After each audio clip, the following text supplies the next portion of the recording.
Hi guys, welcome to my channel. In this DIY tutorial, I'm going to show you how I made this gray beaded candle. This is one of the cutest candles I think I've made in my candle series so far. I love how this turned out. I'm going to give you another view in one moment. So this is just another look at the candle. If this is something that you think is really cute and you want to add it to your repertoire, stay tuned and I'll show you what I used to get this look. For this project, I used silver iridescent beads, silver spray paint, masking tape, and a white candle. My first step was to cover the candle with masking tape. I didn't have a particular pattern, so as you can see, I just kind of covered it in any which way. I'm going to spray paint it, and then these pieces that are not covered with the masking tape are the pieces that are going to get painted. So this is where the silver spray paint is going to shine through.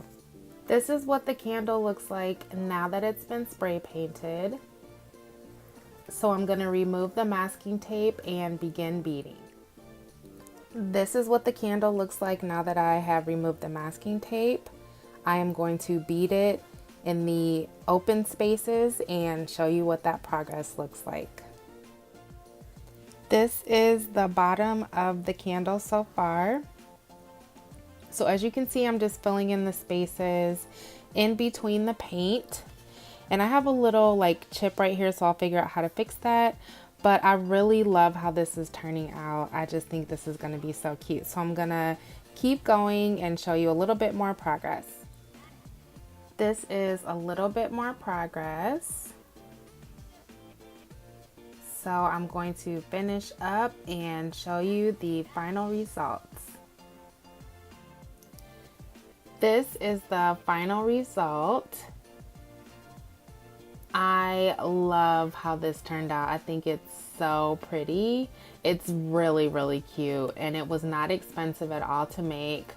The candle was $1 from Dollar Tree and the beads were from Michael's, and I think I paid like $4 for these. And then the spray paint was another $3.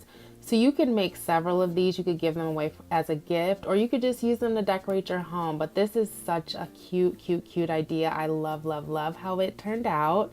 And I really hope that you make this. So as always, thank you so much for watching. I hope you have a great week, and I will see you next time.